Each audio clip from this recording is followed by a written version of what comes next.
सभी को मेरा नमस्कार। क्या हाल है? मुझे आशा है कि आप सभी ठीक हैं। आज हम लोग राष्ट्रीय मुक्त विद्यालय शिक्षा संस्था का माध्यमिक पाठ्यक्रम हिंदी का पहला पुस्तक का अध्याय 13 सुखी राजकुमार जो एक कहानी है, आज हम लोग पढ़ने वाले हैं। तो चलिए शुरू करते हैं।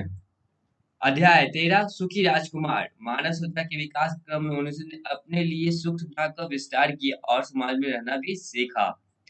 अब बोल रहा है, जब मानव सभ्यता का जो विकास हुआ उस क्रम में जो है मनुष्य जो है अपने लिए सुख सुविधा का तो विस्तार किया और साथ में ही समाज में रहना भी सीख लिया। बुद्धि के विकास ने सिर्फ उसके लिए सुख की ही सृष्टि नहीं की, वरन उसकी भावनात्मक दुनिया को भी प्रभावित किया। अब जब बुद्धि का विकास हुआ तो सिर्फ उसके लिए सुख की दृष्टि ही नहीं किया, साथ ही साथ उसकी भावनात्मक दुनिया को भी प्रभावित किया। उसे अन्य प्राणी जगत से अधिक संवेदनशील बनाया। अब जो बोल रहा है कि उसे जो है किसे मानव को किसी दूसरे प्राणी से अधिक जो है संवेदनशील बनाया। सभ्यता और समाज के विकास के साथ यह संवेदनशीलता दूसरों से के सुख में सुखी और दूसरों के दुख में दुखी होने की क्षमता में विकसित होती है और मनुष्यता के सर्वोच्च गुणों में गिनी जाने लगी। अब जो है सभ्यता और समाज के विकास का जो है ये संवेदनशीलता दूसरों के जो है सुख में सुखी होना और दूसरों के दुख में दुखी होने की क्षमता से विकसित होती गई और मनुष्य जो है वो सर्वोच्च गुणों में गिने जाने लगी। अपने लिए जीना और दूसरों के लिए सोचना करने की प्रवृत्ति के बीच के बंधों से मनुष्य समाज लगातार घिरा रहता है। अब जो बोल रहा है कि जो मनुष्य है वो अपने लिए जीना या फिर दूसरों के सोचने करने की इन प्रवृत्तियों से वो मनुष्य जो है समाज में लगातार घिरा रहता है। अब इन्हीं प्रवृत्ति का सुंदर चित्रण करने वाली अंग्रेजी लेखक ऑस्कर वाइल्ड की ये कहानी सुखी राजकुमार। अब यही सब बातों का जो चर्चा करेगा ये कहानी, और इनकी कहानी का लेखक का नाम है, यह लेखक ऑस्कर वाइल्ड। कहानी है सुखी राजकुमार। तो चलिए अब हम लोग आगे बढ़ते हैं।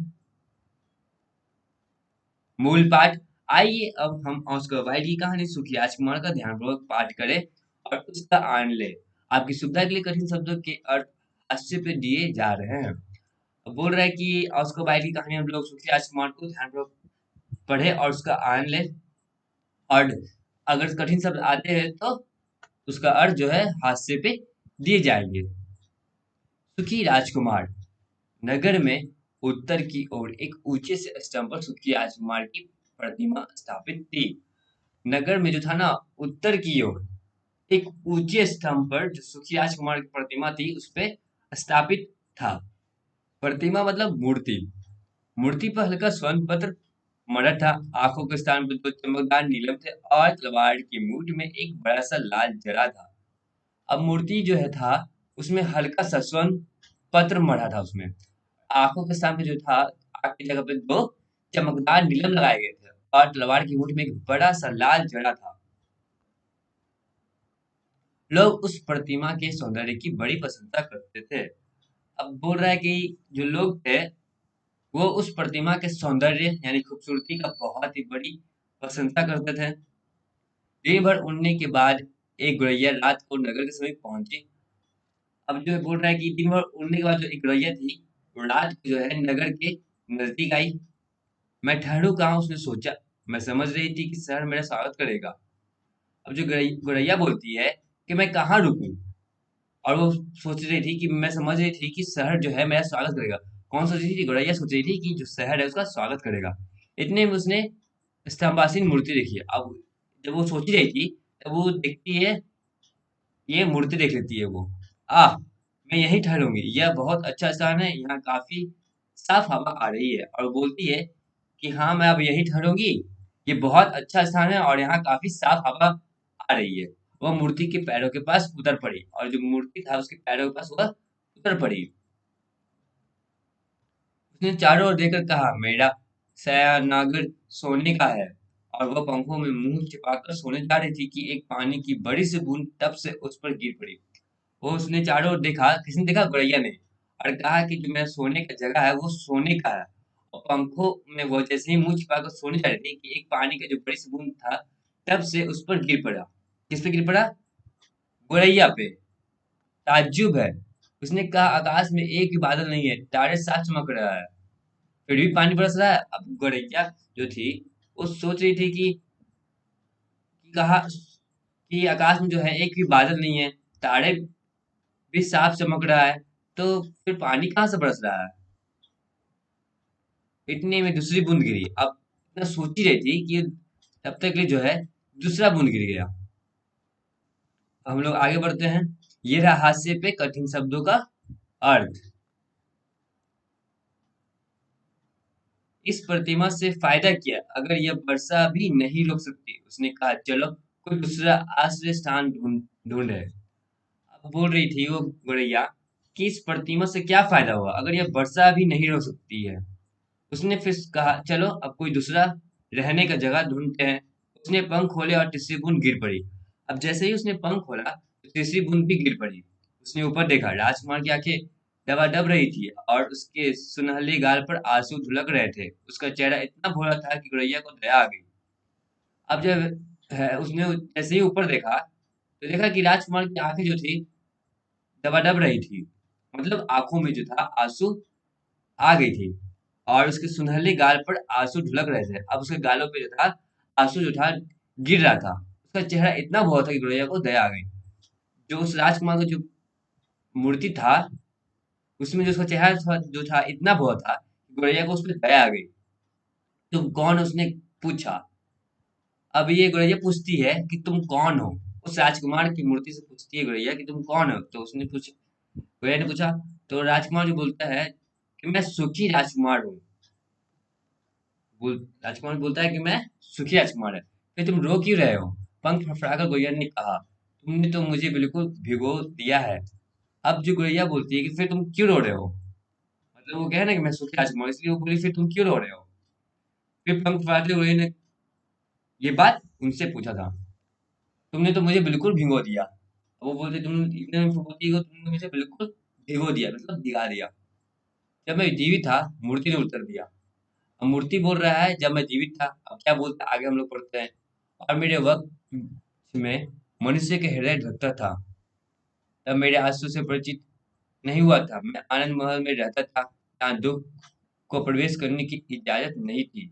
दिन में मैं अपने उद्यान में विलास करता था और रात को नृत्य में लग रहता था। मेरे उद्यान के चारों ओर एक प्राचीर थी, किंतु मेरे चारों ओर इतना सौंदर्य था कि मैंने कभी बाहर देखने का प्रयत्न नहीं किया। मैं जीता रहा और मर गया।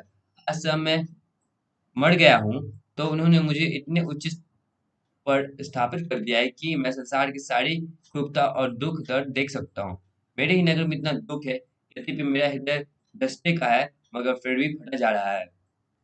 अब बोल रहे हैं, क्या बोल रहे राजकुमार कि जो मेरे वक्ष में जो था, यानी कि हृदय में मनुष्य, वक्ष मतलब होता है छाती या सीना, और उसमें जो था उनका हृदय जो धड़कता था। जब मैं आंसू से परिचित नहीं था, जब वो कहने का ये मतलब जब वो जिंदा थे, तब वो बोल रहे कि मैं आंसू से परिचित नहीं था। मैं आनंद महल में रहता था। वो बोल रहे कि मैं आनंद महल में रहता था जहाँ दुखों की जो था प्रवेश करने की इजाजत नहीं हुआ करते थे। वो बोलते हैं कि मैं अपने उद्यान में हमेशा घूमता था और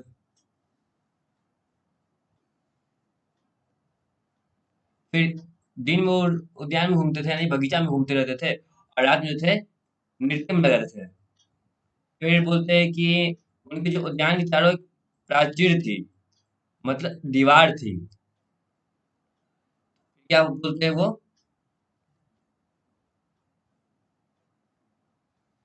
फिर बोलते हैं कि किंतु मेरे चारों ओर इतना सौंदर्य था कि मैंने कभी बाहर देखने का प्रयत्न नहीं किया। वो बोलते हैं कि मेरे चारों ओर इतना सौंदर्य था कि मैंने कभी बाहर देखा ही नहीं, मैंने बाहर झाँक देखा ही नहीं। मैं जीता रहा, मतलब वो जीते रहे, फिर मैं मर गया। अब जब मैं मर गया हूँ, वो बोलते हैं जब मैं मर गया हूँ तो उन्होंने मुझे इतने ऊंचे पर स्थापित कर दिया है कि मैं संसार की सारी क्रूरता और दुख दर्द को देख सकता हूँ। और बोल रहे हैं कि मुझे इतने ऊंचे स्थान पर स्थापित कर दिया गया कि मैं संसार भर की जितनी भी है क्रूरता और दुख दर्द को देख सकता हूँ। मेरे ही नगर में इतना दुख है। और बोल रहे मेरे ही नगर में इतना दुख है। और बोलते फिर आगे मेरा हृदय दस्ते का है, मतलब किसी धातु का है, मगर फिर भी फटा जा रहा है। वो ऐसा बोलते हैं, कौन बोलते हैं? सुखी राजकुमार की जो मूर्ति है वो बोलते हैं। अच्छा, तो राजकुमार ठोस सोने का नहीं है, गोरे ने सोचा, मगर वह इतनी शिष्ट थी कि उसने यह बात जोर से नहीं की। अब वो बोल सोचती है, जैसे वो बोले ना कि मेरे हृदय जस्ते का मतलब मिलावटी है, तो वो बोलती है अच्छा, राजकुमार जो है ठोस सोने का नहीं है, जो बोलती है। कौन बोलती है? गौरैया। वो मन में सिर्फ सोचती है, बोलती नहीं है, मगर वो इतनी शिष्ट थी कि उसने ये बात जोर से नहीं कही। अब आगे बढ़ते हैं। दूर, बहुत दूर, मूर्ति अपनी सुनहली आवाज में कहती रही। एक गंदी सी गली में टूटा फूटा मकान है, उसकी एक खिड़की खुली है। उसके अंदर एक चौकी पर एक स्त्री बैठी है, उसका चेहरा दुबला और थका हुआ है, और उसके हाथ सुई के घावों से छत विक्षत है। वो रानी की सर्व सुंदरी अंगरक्षिका के नृत्य अवसर पर फूल काट रही है। एक कोने में उसका बच्चा बीमार पड़ा है, उससे ज्वर है और वह फल मांग रहा है। गुड़ैया, नन्ही गुड़ैया, क्या तुम मेरी तलवार की मुठ में चमकता हुआ लाल टीका को उसे नहीं दे आओगी? मेरे पैर तो इस स्तंभ में जड़े हैं और मैं चल नहीं सकता।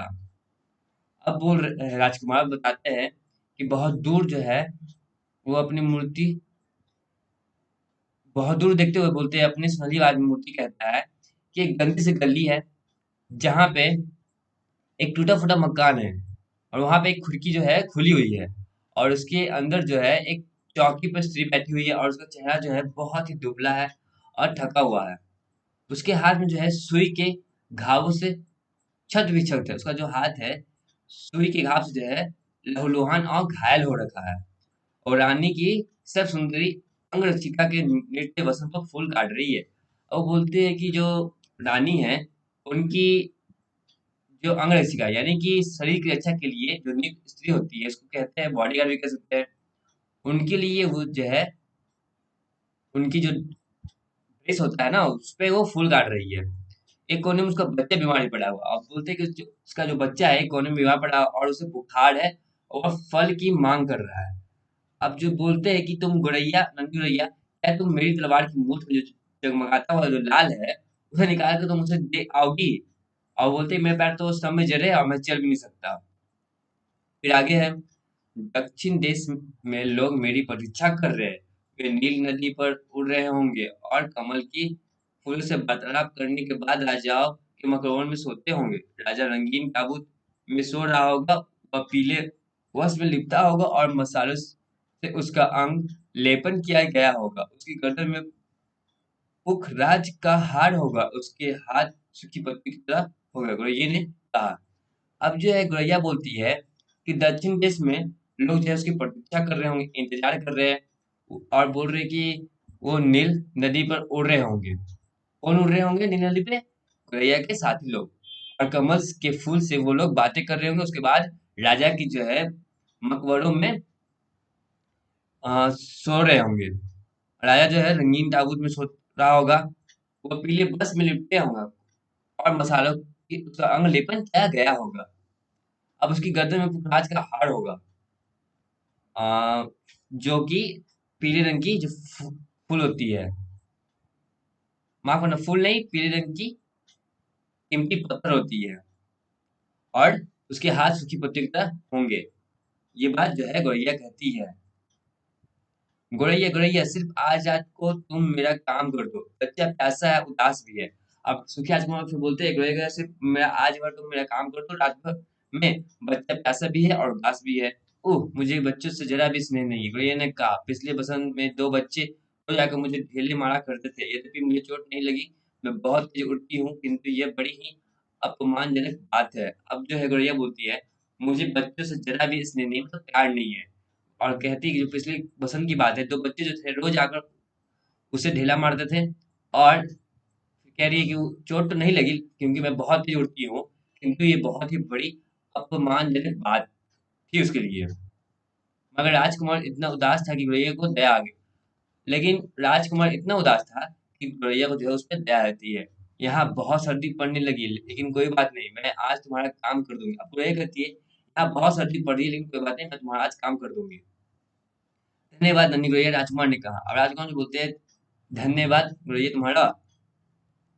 अब गुरैया ने राजकुमार की तलवार के मुठ से लाल निकाला और उससे अपनी चोंच में दबाकर उड़ चली। उड़ते वक्त वह गिरजाघर के शिखर के पास से गुजरी, जहाँ श्वेत संगमरमर से देवदूतों की मूर्तियां बनी थी। वह उच्च प्रासाद के समीप से गुजरी और उसने नाच की आवाज सुनी। छज्जे पर एक सुंदर किशोरी अपने प्रेमी के कंधे पर हाथ रखे हुई आई। अब गौरैया जो है राजकुमार की तलवार के मुंह से जो था लाल निकालकर अपनी चोंच में दबाकर उड़ चली। उड़ते वक्त वो देखती है कि गिरजाघर शिखर के पास से गुजरते समय देखती है कि श्वेत संगमरमर के देवदूतों जो थे कि वहां की मूर्तियां बनी हुई थी। मतलब उजले जो संगमरमर से देवदूतों की मूर्तियां बनी थी। वो उच्च प्रसाद के समुद्र से गुजरी।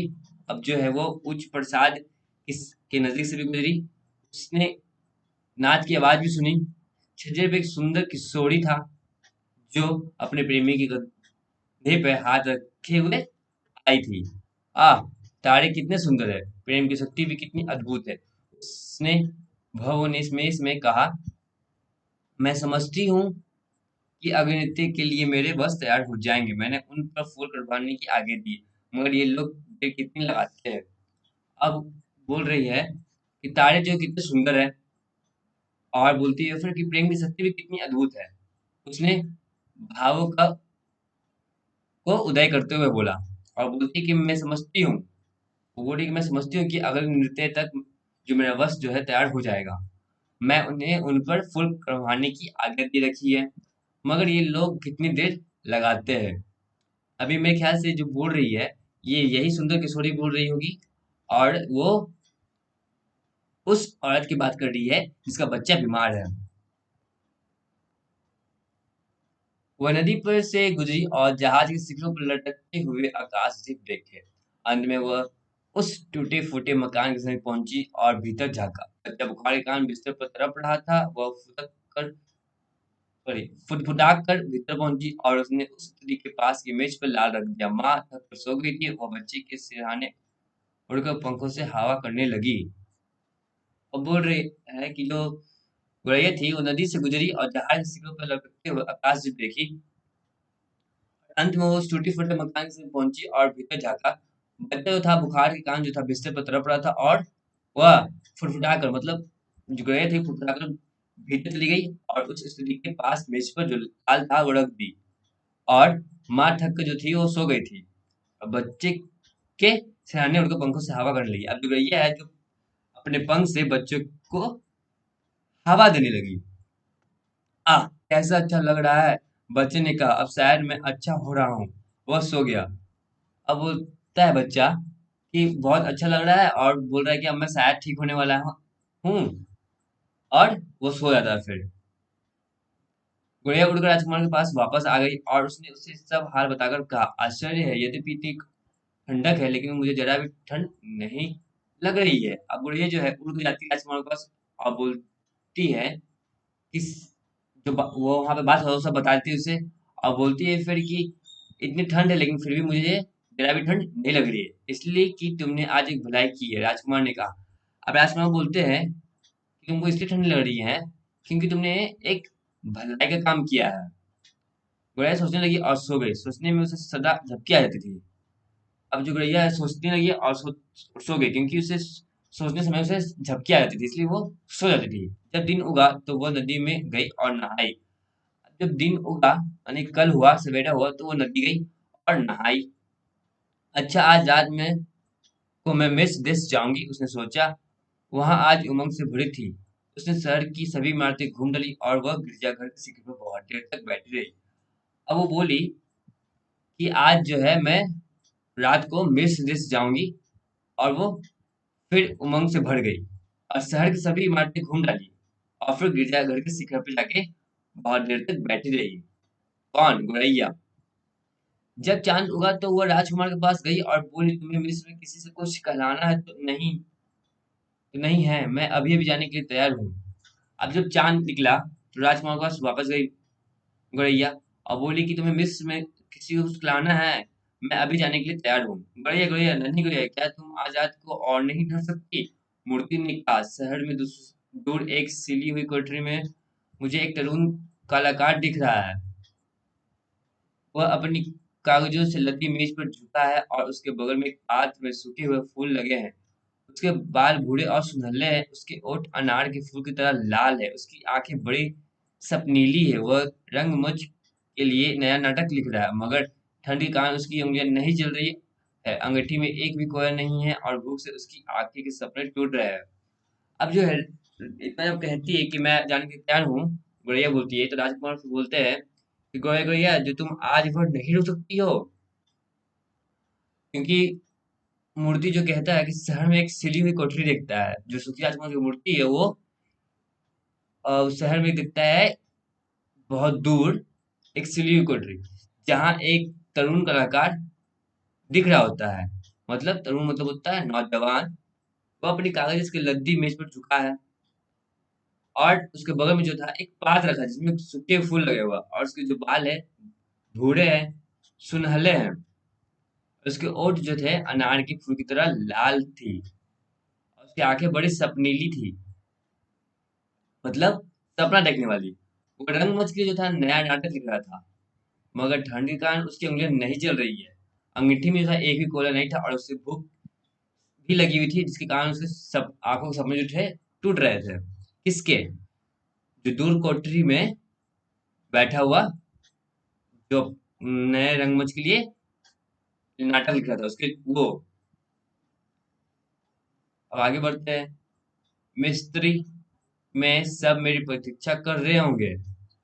कल मेरी सब साथी दूसरे प्रपात तक उड़ जाएंगे, जहां नरकुल की झाड़ियों दरियाए घोड़े सोते हैं और संग मूसा की शिला पे मेम नान का देवता बैठा है। रात भर वो तारों की ओर देखता है। भोर का तारा जब डूबने लगता है तो वो खुशी से चीख पड़ता और फिर चुप हो जाता है। दोपहर के समय वहां शेर आते हैं, जिनकी आंखें हर रत्न की तरह चमकती है और उनकी गरज में प्राप्त का स्वर डूब जाता है। अब जो है, गौरैया बोलती है कि जो मिस्र है उसमें उसकी सब लोग प्रतीक्षा कर रहे होंगे, और कल जो है सारे दूसरे जो साथी है वो दूसरे प्राप्त में उड़ जाएंगे। मतलब प्राप्त मतलब झरना, जहाँ जो है नरकुल की झाड़ियों में दरियाई घोड़े सोते होंगे और समूसा की सिर पर मेमनास का देवता बैठा था। असंगमूसा मतलब होता है एक तरह का काला पत्थर। रात भर जो है तारों की ओर देखता है और भोर को तारा जब डूबने लगता है तो वो खुशी से चीख पड़ता है और फिर चुप हो जाता है। दोपहर के समय वहां शेर आते हैं, जिनकी आंखें हर रत्न की तरह चमकती है, जिनकी गर्ज में प्राप्त का स्वर डूबा जाता है। ये गुड़िया बोल रही है। अब जो है बता रहा है कि जो ये मेमनान है उसका मतलब क्या है। ये बोली ना यहाँ पे, जो मेमनान देवता बैठा है इसके बारे में बता रहा है कि मेमनान क्या है। ग्रीक मिथ में इथोपिया का राजा ट्रोजन राजकुमार के थीथोनस और ईओस उषा का पुत्र अपनी चाचा प्रियम की ओर से ग्रीक के विरुद्ध बहादुर से लड़ा और एथाइल्स के हाथों मारा गया। ईओस के आंसू को देखकर जेउस ने उससे अमरत्व का प्रदान किया। तो साथी जो बच्चों में बदल गए, प्रतिवर्ष उसकी समाधि पर लड़ने और विलाप करने के लिए आते थे। मिस्र में उसका नाम थेबे के निकट अमेन होतेप तृतीय के पत्थर की विशाल मूर्तियों के साथ जुड़ा हुआ है। उषाकारिणी सूर्य नोक जब इन मूर्तियों का स्पर्श करती है तो इनसे वीणा की झंकार सी ध्वनि निकलती है। इस ध्वनि के बारे में ऐसा विश्वास किया जाता है कि यह अपनी माँ की शुभकामनाओं के प्रति मेमनान का प्रति उत्तर है।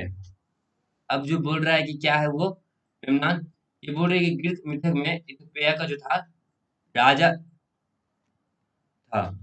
अब ट्रोजन राजकुमार के थी थोनस और उसके ईओस उषा का पुत्र अपने चाचा जो था, उसके चाचा थे प्रियम नाम था, उसकी ओर से ग्रीक के विरुद्ध जो था वो बहादुर से लड़ा था और एथलाइस के हाथों से था मारा गया था। कौन? मेमनान की बात कर रहा था। अब यूस के आंसू के देख कर जेउस ने उसे अमर तत्व का प्रदान दिया। अब इसके साथ जो था उससे पक्षियों में बदल गया और प्रतिवर्ष उसकी समाधि पर लड़ने और विलाप करने के लिए आते थे, करने के लिए लोग आते थे और विश्व में उसका नाम थेविस निकट अमन अमीन होतेपे का तृतीय पत्थर की विशाल मूर्ति के साथ जुड़ गया। उषाकालीन सूर्य किरणों से जब मूर्तियों पर स्पर्श करती थी, तो उसकी वीणा की झंकार से ध्वनि निकलती है। इस ध्वनि के बारे में ऐसा विश्वास किया जाता है कि यह जो थी माँ की शुभकामना से प्रति मेमनान का प्रत्युत्तर है। फिर आगे है, लेकिन केवल आज के लिए भी तुम नहीं रुकोगी। अब जो राजकुमार बोलते हैं कि क्या तुम आज भर भी नहीं रुक सकती? अच्छा, आज मैं और रुक जाऊंगी, क्या दूसरा लाल उसे दे आओगी? गुरई ने पूछा। अब जो बोलता है कि क्या मैं उसे दूसरा लाल दे आऊं? आजाद रुकी, बोली मैं रुकूंगी आजाद। फिर बोलती है कि मैं उसे दूसरा लाल दे आऊं आज। अफसोस, मेरे पास अब कोई दूसरा लाल नहीं है। मेरे पास मेरी आंखें हैं जो नीलम से बनी है, जो हजारों वर्ष पहले भारत से लाए गए थे। एक निकलकर उसे दे आओ, वह उसे बेचकर ईंधन और खाना खरीद लेगा। अब बोलते हैं, अफसोस मेरे पास जो है दूसरा लाल नहीं है। मेरे पास जो मेरी आंखें जो नीलम से बनी है, वो हजारों वर्ष पहले भारत से लाए गए थे। इसे निकाल कर उसे दे आओ और इसे बेचकर वो खाना और ईंधन खरीद लेगा। प्यारे राजकुमार, गोरे ने सिसकते हुए कहा, यह तो मुझसे नहीं होगा, और वह फुड़फुड़ कर रोने लगी। अब बोलती है कि प्यारे राजकुमार, ये मुझसे नहीं होगा, और वो इतना करने के बाद वो सिसकते हुए रोने लगी। भैया प्यारी गैया, राजकुमार बोला, तुम्हें मेरी बात माननी चाहिए। अब बोलते हैं राजकुमार कि गौरैया प्यारी गैया, तुम्हें मेरी बात जो है माननी चाहिए। गौरैया ने उसकी आंखें का नीलम निकाल लिया और कोठरी की ओर उठ चली। एक छेद से वह अंदर घुस गई। कालाकार सिर झुकाए बैठा था, अतः उसने उसके पंखों की आवाज नहीं सुनी। जब उसने सिर उठाया तो देखा कि मुरझाए हुए फूल के पर बड़ा सा नीलम रखा था। जो बोल रहा है कि गौरैया जो थी, उसकी आंखों का नीलम निकाल लेती है, मतलब किसकी? राजकुमार की। और उस कोठरी की ओर चल पड़ती है जहां वो कलाकार था। वो एक छेद के द्वारा अंदर जाती है और जो कलाकार था वो सिर झुकाए बैठा था और उसके पंखों की आवाज नहीं सुना। तब उसने जो सिर उठाया तो देखा कि जहां मुरझाए उसके फूल थे वहां पे एक बड़ा सा नीलम रखा हुआ है। ओह, मालूम होता है मेरा मूल लोग आंक रहे, ये शायद किसी बड़े भारी प्रशंसक ने भेजा। अब मैं अपना नाटक समाप्त कर लूंगा। अब जो बोल रहा है वो, जब देखा कि नीलम पड़ा हुआ है तो वो बोल रहा है कि ओह, लगता है लोगों को मेरा मोल जो है मालूम हो रहा है, और यही शायद इसी कारण किसी भारी प्रशंसक ने ये उसे भेजा है। अब वो नाटक जो है बोला मैं समाप्त कर लूंगा। भैया बंदरगाह की ओर जाकर एक जहाज के मस्त टूल पर बैठ गई। वहां कुछ मजदूर अपने सीने पर रस्सियां बांधे नाव खींच रहे थे।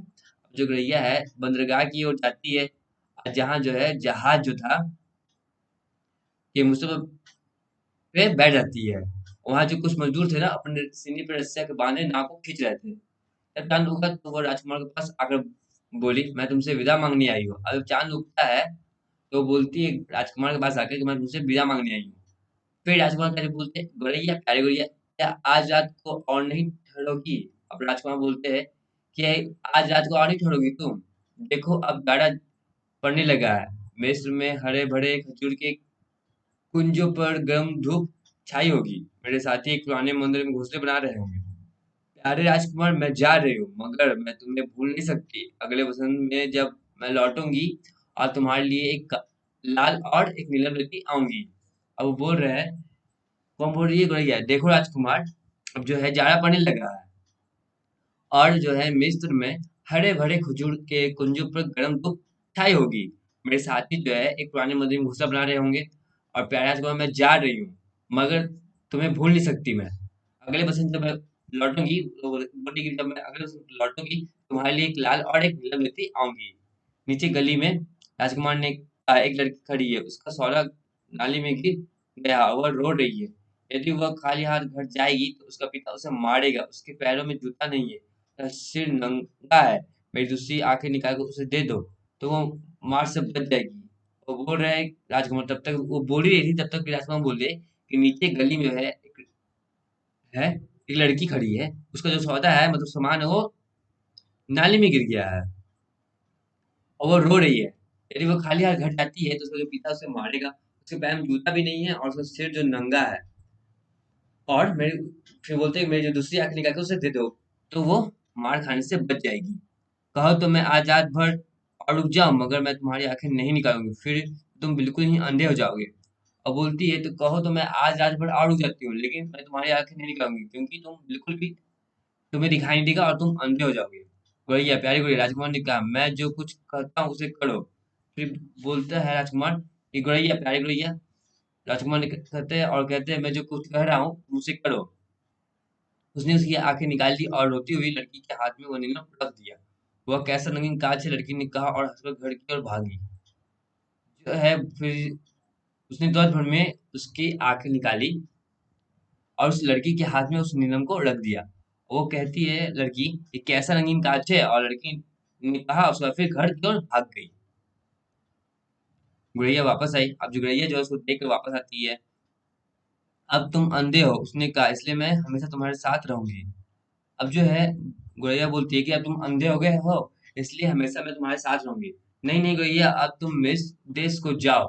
फिर राजकुमार बोलते, नहीं नहीं गुड़ैया, तुम अब मिस देश को जाओ, मैं तुम्हें नहीं छोड़ूंगी, गुड़ैया ने कहा, और उसके पैरों पर सिर रखकर सो गई।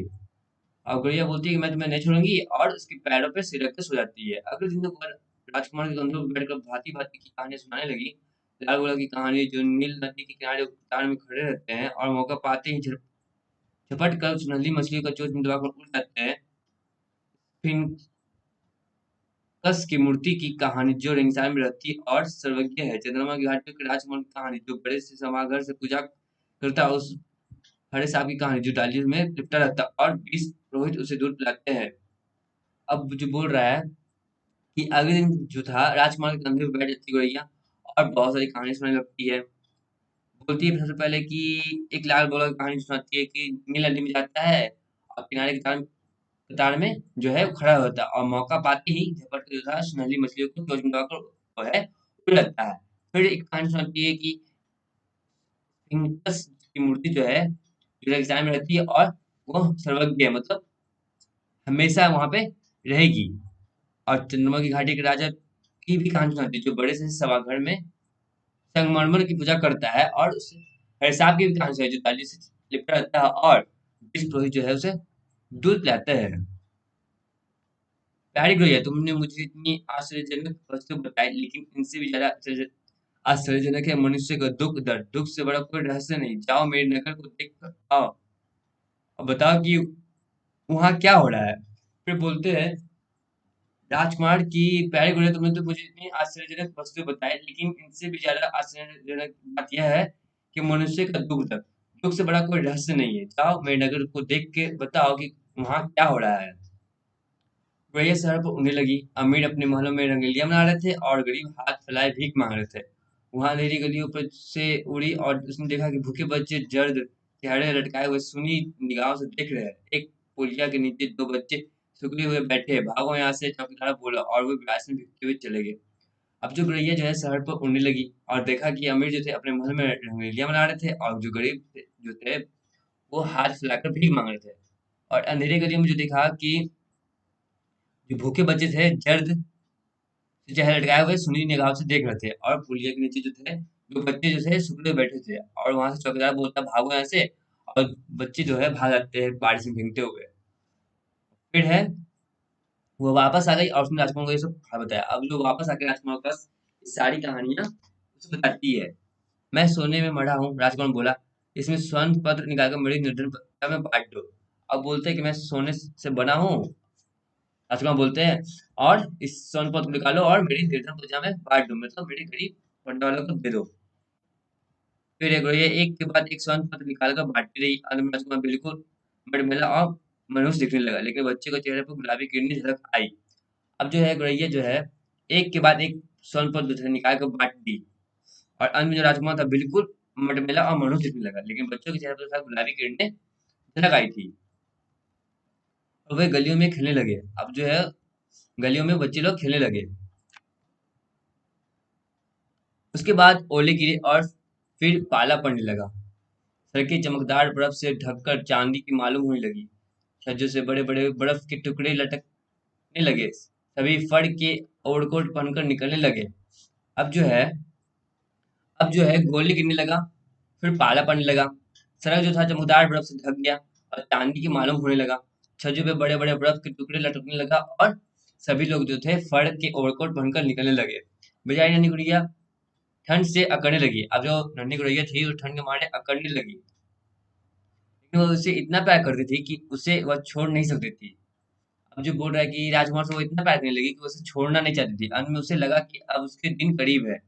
अब उसके पड़ों में केवल इतनी शक्ति शेष थी कि वह राजकुमार के कंधों पर एक बार उड़ सकती थी। अब बोल रहा है कि गुड़ैया को लगा कि उसके दिन जो थे, अब उसके मरने के दिन जो थे करीब आ गए थे। अब उसके पंखों में बस इतनी ही शक्ति थी कि वो सिर्फ राजकुमार के कंधों पर एक बार उड़ सकती थी। अरे विजय राजकुमार वो बोली, क्या तुम मुझे अपने हाथ चूमने दोगे? और बोलता है कि राजकुमार को अलविदा, क्या तुम मुझे अपने हाथ एक बार चूमने दोगे?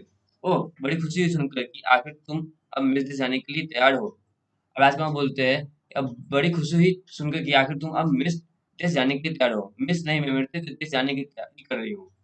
फिर गुड़ैया बोलती है, नहीं मिस देश नहीं जा रही हूँ, मैं मृत्यु के देश जाने की तैयारी कर रही हूँ। और उसने राजकुमार को चूमा और मरकर उसके पैरों के पास गिर पड़ी। अब जो है राजकुमार को चूमती ही वो उसके पैरों पे जाकर गिर पड़ी और वो मर गई। इसी समय मूर्ति के अंदर से कुछ आवाज हुई, जैसे कुछ टूट गया हो। वास्तव में मूर्ति के अंदर गजस्ते का दिल लटका गया था। इस समय काला गजब का था।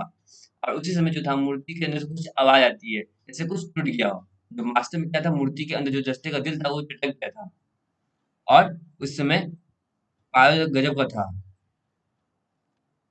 अब क्या है, दूसरे दिन मेयर अन्य के साथ टहल रहा था।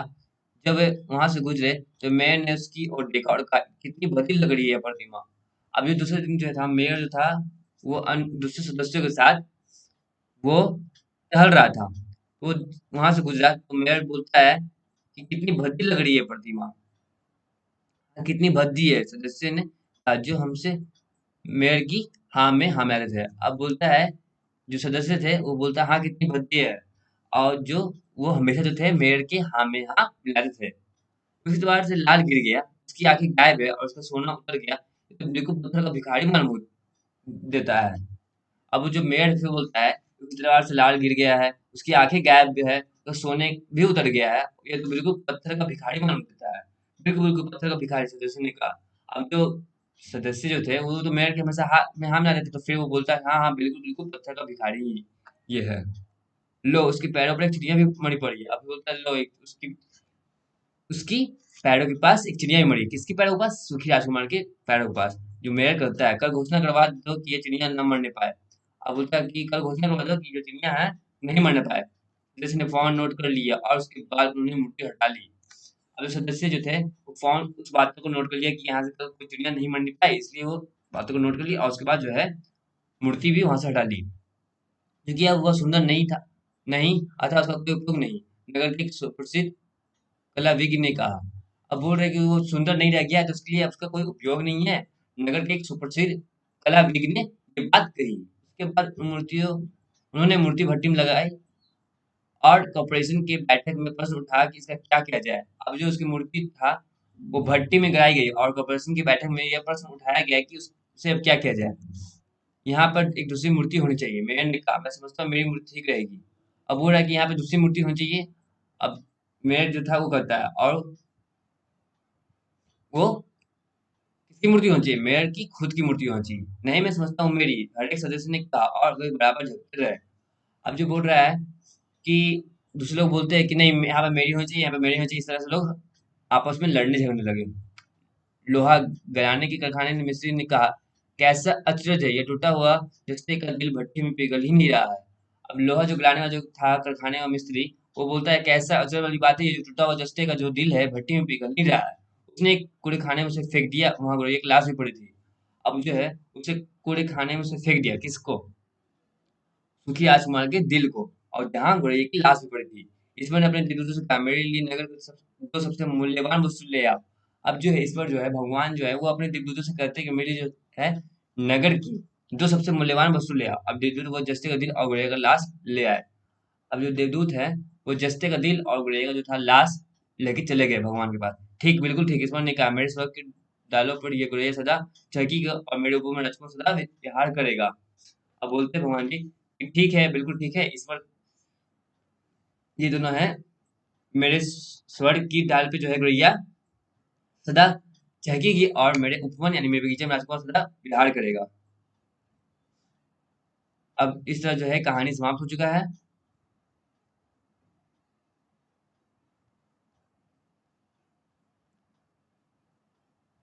और ये रहा पाठ के प्रश्न 13.1, इसे बनाने की कोशिश कीजिएगा।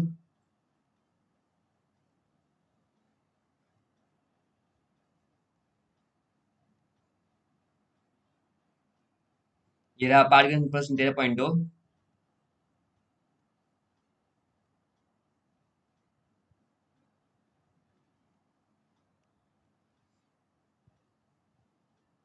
ये रहा पाठ के प्रश्न 13.3।